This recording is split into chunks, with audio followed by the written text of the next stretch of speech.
Very good afternoon, students. I am here again, and today we will continue our previous chapter, that is why do we fall ill. तो why do we fall ill में हमारा एक और important topic है जो है some common bacterial disease. Previous video में हमने देखा था some common viral disease, and आज का जो हमारा लेक्चर है वो है सम कॉमन बैक्टीरियल डिजीज़. ये कुछ ऐसी बैक्टीरियल डिजीज़ के बारे में हमें जानना है कि वो उनका mode of transmission, mode of organism क्या है, उनके सिम्टम्स कैसे होते हैं, उनके प्रिवेंशन और उनसे कंट्रोल कैसे कर सकते हैं. तो पहली जो हमारी बैक्टीरियल डिजीज़ है वो है हमारी ट्यूबरकुलोसिस यानी कि टीबी. तो आपको पहली हेडिंग जो डालनी है वो डालना है आपको ट्यूबरकुलोसिस में जो फर्स्ट होगा कॉजल ऑर्गेनिज्म, यानी कि ट्यूबरकुलोसिस जो है वो कौन सा ऑर्गेनिज्म, कौन सा बैक्टीरिया जो है वो कॉज करता है. तो उस बैक्टीरिया का नाम है माइक्रोबैक्टीरियम ट्यूबरकुलोसिस. ओके. नेक्स्ट है इसका मोड ऑफ स्प्रेड, यानी कि मोड ऑफ ट्रांसमिशन क्या है. Inhaling infected droplet releasing by coughing, sneezing और talking to infected person.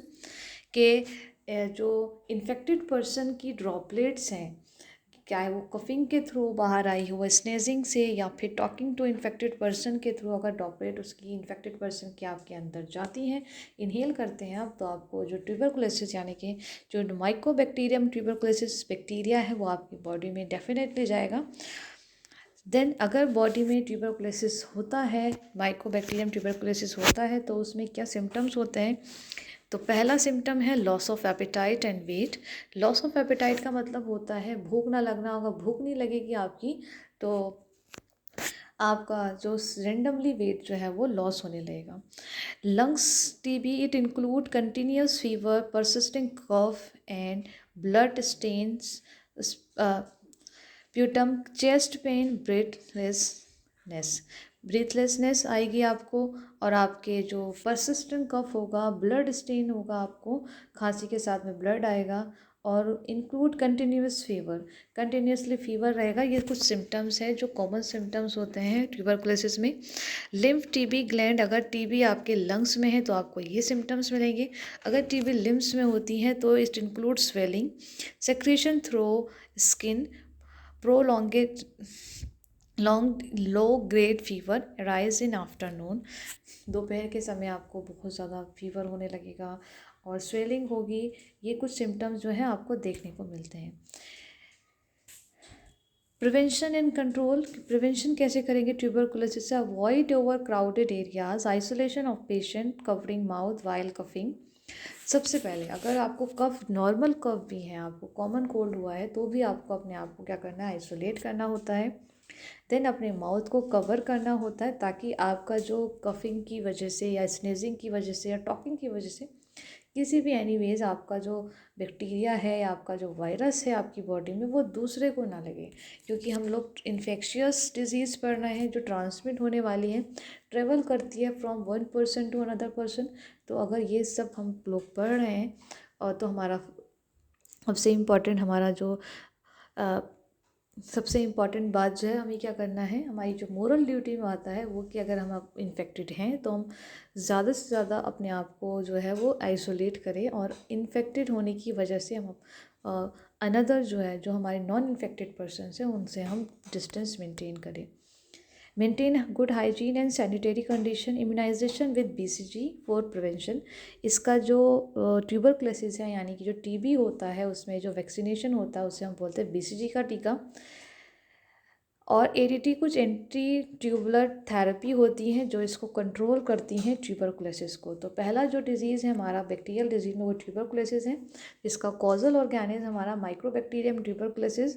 Mode of spread, कैसे स्प्रेड होती है, बाय ड्रॉपलेट्स. ओके. सिम्टम्स इसमें हमें देखने को मिले loss of appetite and weight. Next है इसमें प्रिवेंशन एंड कंट्रोल कैसे करेंगे हम. प्रिवेंशन एंड कंट्रोल करने के लिए हमें ज़्यादा से ज़्यादा अपने आप को आइसोलेट करना है, जैसे हम कोविड के केस में कर रहे हैं वैसे ही सेम आपको अपने आप को आइसोलेट करना है, और नॉन इन्फेक्टेड पर्सन से जो है बहुत ज़्यादा डिस्टेंस मेंटेन करना है ताकि ये स्प्रेड ना हो, क्योंकि कम्युनिकेबल डिजीज़ पढ़ रहे हैं तो कम्युनिकेट करती है ये. सेकेंड डिजीज़ है हमारी कॉलरा. कॉलरा जो है हमारी, उसे हम हैज़ा बोलते हैं कॉमन. कॉलरा जो उसका जो कॉजिंग ऑर्गेनिज्म है वो है हमारा विब्रियो कॉलरी, यानी कि जो बैक्टीरिया है विब्रियो कॉलरी, वो कॉलरा को कॉज करता है। इसका जो मोड ऑफ ट्रांसमिशन यानी कि मोड ऑफ स्प्रेड है वो है contaminate food and water flies. Contaminate food और वाटर, जैसे कि आपका कोई इन्फेक्टेड पर्सन है, उसने खुले में स्टूल किया और उस पर बीज बैठी, बीज मतलब जो हाउस फ्लाई होती हैं, वो हाउस फ्लाई आपके खाने पर बैठी, पानी में बैठी, वो हाउस फ्लाई ने उस विब्रियो कॉलराई बैक्टीरिया को उसके स्टूल से आपके खाने पर रखा, वो खाना आपने खाया, तो आपके अंदर जो है वो बैक्टीरिया जो है विब्रियो कॉलराई जाएगा और आपको डिज़ीज़ कॉज करेगा। सिम्टम्स क्या होते हैं? Watery diarrhoea. डायरिया मतलब जो आपको लूज़ मोशन होते हैं, बहुत ज़्यादा दस्त लगते हैं तो वाटरी होता है। Vomiting without nausea and shrunken eyes, आपकी आइज़ श्रंक करने लगेगी, आपको जो है वॉमिटिंग होगी। Great loss of mineral salt, पानी की कमी हो जाएगी आपके अंदर। लीड्स टू किडनी फेलियर, और इसमें ज़्यादा से ज़्यादा अगर मेजर कॉज हो जाए, मल फंक्शनिंग हो जाता है आपका किडनी। नेक्स्ट इसमें जो प्रिवेंशन और कंट्रोल कैसे करेंगे आप? Boil water and cooked food, ज़्यादा से ज़्यादा आपको क्या करना है? हाइजीन फूड लेना है। हाइजीनिक फूड कैसे लोगे? जो भी आप लोग पानी पी रहे हो वो प्रॉपर हाइजीन होना चाहिए, खाना जो है वो बॉयल होना चाहिए, अच्छे से कुक होना चाहिए, should be consume. Maintenance of personal hygiene and good sanitization, कि आपको जो है पर्सनल हाइजीन का बहुत ज़्यादा ख्याल रखना है ताकि कोई भी बैक्टीरिया आपको अटैक ना करे।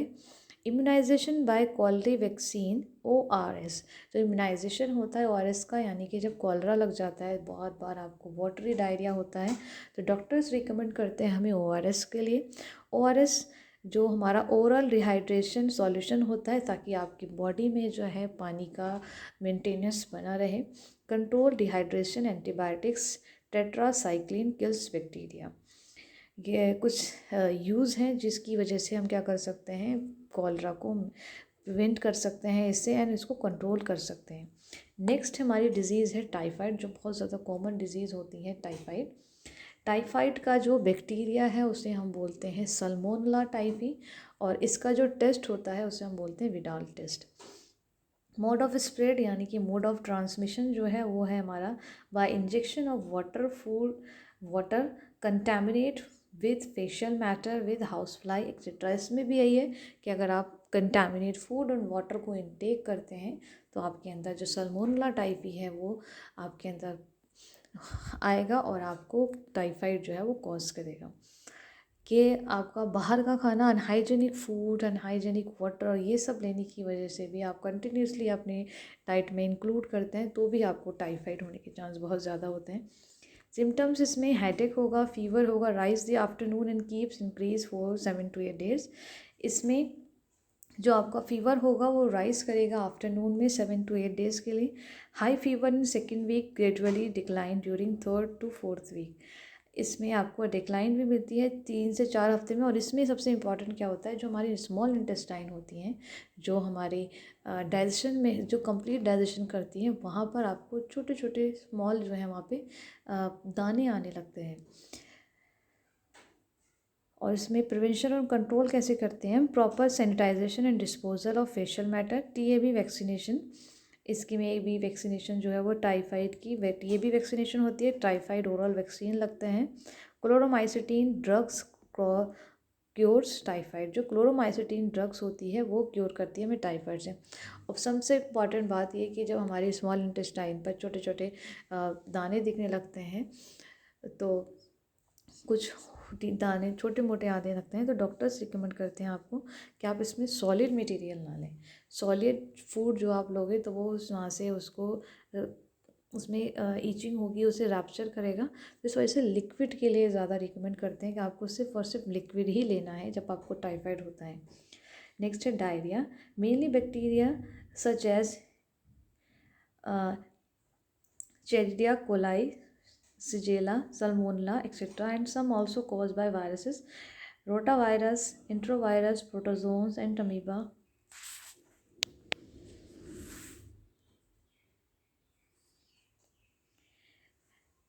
Histolytica and nematodes. एस्कैरिस से जो है निमेटोड एक्सकैरिस वो जो है इसके कॉजिंग ऑर्गेनिज्म होते हैं। मोड ऑफ स्प्रेड जो है कंटामिनेट फूड एंड वाटर है, unhygienic hands and clothes etcetera.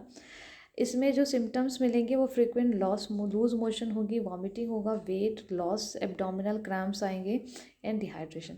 Abdominal cramps का मतलब है पेट में बहुत ज़्यादा दर्द होगा, क्रैम्प्स आ जाएगा। इसमें प्रिवेंशन और कंट्रोल कैसे करेंगे? Proper personal hygiene, sanitary condition, state food should be avoided. जो सैनिटरी कंडीशंस फूड होंगे जो ज़्यादा ऑयली होंगे उसे आपको अवॉइड करना है।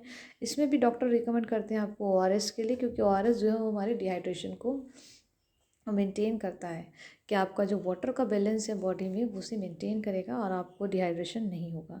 कुछ एंटीबायोटिक्स भी होती हैं जो हम डायरिया के अंदर लेते हैं। तो ये कुछ बैक्टीरियल डिजीज़ थी जो हमने पढ़ी कि कुछ बैक्टीरियल डिजीज़ उनका मोड ऑफ ऑर्गेनिज्म क्या है, mode of spread and symptoms and prevention and control.